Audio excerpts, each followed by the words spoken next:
Que alegria, que prazer estar junto com você outra vez. Este é o nosso 20º encontro estudando a série As Revelações do Santuário. No estudo de hoje, continuamos no lugar santo do santuário, não mais falando sobre o altar de incenso e os pães da proposição, mas sobre o candelabro. Jesus é a verdadeira luz que ilumina o mundo e a vida do cristão. Pela palavra de Deus, aprendemos hoje sobre o Espírito Santo. Em nosso encontro de número 17, quando tratamos sobre a oração, eu me lembro de ter dito a você que a oração deve ser feita a Deus, o Pai, em nome do Deus Jesus, que é o Filho, sob a intercessão do Deus Espírito Santo. Lembra disso? Claro que sim. O Deus Espírito Santo é um dos membros da divindade, juntamente com Deus o Pai e com Deus o Filho. Tanto que quando Jesus estava prestes a subir para junto do Pai, algumas poucas semanas após sua ressurreição, Jesus prometeu aos discípulos o Espírito Santo como Consolador. Interessante que a expressão que Jesus usou para falar de um outro Consolador foi uma expressão que significa outro igual e não outro diferente. Outro igual porque o Espírito Santo é Deus eterno, tanto quanto o Pai e tanto quanto o Filho. Parece difícil de entender, mas é possível quando descobrimos que no plano da redenção cada um deles desempenha e assume uma função especial e específica.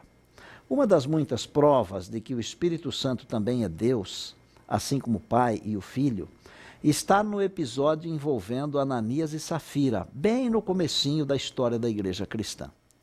Ananias e Safira se propuseram a dar uma oferta para o Senhor. Só que na hora de entregar a oferta, ambos mentiram sobre o valor da oferta. Então Pedro disse para Ananias: por que encheu Satanás o teu coração para que mentisses ao Espírito Santo? Não mentiste aos homens, mas a Deus. Está em Atos no capítulo 5 e no verso 4. Jesus cumpriu a missão que prometera, enviando o Espírito Santo por ocasião do Pentecostes. E como resultado, os discípulos comunicaram a palavra de Deus, pregaram a palavra de Deus com intrepidez. E a Bíblia afirma que só naquele dia foram batizadas quase 3.000 pessoas. São diversas as funções do Espírito Santo no plano da salvação. Dentre as principais, eu gostaria de destacar que o Espírito Santo ensina, convence, guia, além de cuidar dos destinos da igreja, é claro. Foi através do Espírito Santo que Jesus afirmou: e eu estarei convosco todos os dias até a consumação dos séculos. O Espírito Santo, ele é também chamado na Bíblia de Espírito do Senhor, Espírito de Deus, e ele deseja atuar na vida de cada crente, concedendo dons espirituais. E além de conceder os dons, ele também, ao mesmo tempo, dá a capacidade para que estes dons sejam exercidos. Quando uma pessoa é usada pelo Espírito Santo, os frutos aparecem na vida. São chamados de frutos do Espírito. O Espírito Santo também transforma as pessoas. Bem, agora eu desejo falar um pouquinho ao seu coração. Pelo fato de estarmos vivendo nos últimos dias da história deste mundo, significa que vivemos nos tempos dos maiores enganos.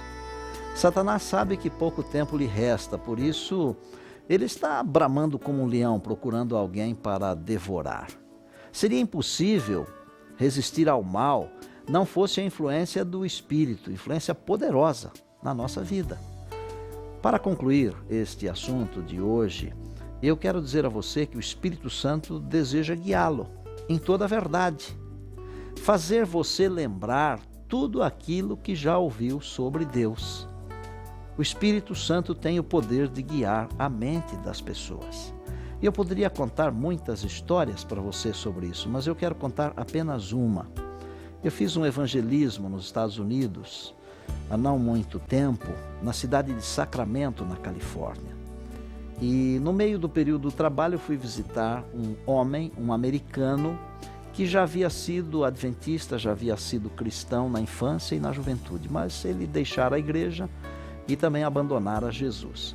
Quando cheguei no apartamento dele, na casa dele, ele não queria falar sobre coisas espirituais, ele só dizia assim: olha, pastor, não fale de coisas espirituais comigo não, porque eu sou um caranguejo. E eu fiquei com aquilo na cabeça, a conversa demorou bastante. Finalmente eu estava orando a Deus em minha mente, pedindo que Deus me ajudasse a convencê-lo de que ele também deveria ser salvo, né? E então o Espírito de Deus falou comigo. E eu disse: Dave, eu concordo que você é um caranguejo. Você poderia me dizer uma coisa? Ah, pois não, pastor. Você já comeu carne de caranguejo? Eu faço aqui um parênteses para dizer que nós não usamos os frutos do mar, porque eles são perniciosos para a nossa saúde física e espiritual. Fecho parênteses. E ele respondeu: sim, pastor, já comi. Como é que é a carne do caranguejo? Eu disse: a carne do caranguejo é tenra, macia. E eu interrompi e disse: pois é, você é um caranguejo de verdade, mas dentro de você existe um coração. E Deus vai levar você por causa dessa carne tenra e macia que tem no seu coração. Deus ama você por causa disso. Encurtando bem a história, mas encurtando bem mesmo, eu batizei aquele moço, aquele senhor, e hoje ele é um cristão feliz, porque eu concordei com ele dizendo: você é um caranguejo. E o Espírito de Deus me mostrou um jeito de falar com ele de uma maneira que ele pudesse entender. Ele entendeu. Eu penso que nesse momento deveríamos todos, você e eu, deveríamos orar a Deus, pedindo-lhe que nos encha com o seu Espírito Santo, para que sejamos vencedores. E olha, se for este o desejo do seu coração, de pedir ao Espírito de Deus que tome posse de você, do seu coração, da sua mente, da sua vida, ore comigo agora. Querido Deus e nosso Pai eterno, louvamos o Teu nome porque podemos contar sempre com a presença do Deus Espírito Santo para nos guiar e cuidar da nossa vida. Ensina-nos, Senhor, a fim de que ouçamos a voz do Espírito quando nos falares. Transforma a nossa vida, enche-nos da Tua graça salvadora, guia-nos pelos caminhos eternos, aceita a nossa prece. Oramos em nome de Jesus, nosso Salvador e Senhor. Amém. Chegamos ao final de mais um encontro, mas eu convido você para o nosso próximo, tá bem? Até lá, a gente se vê.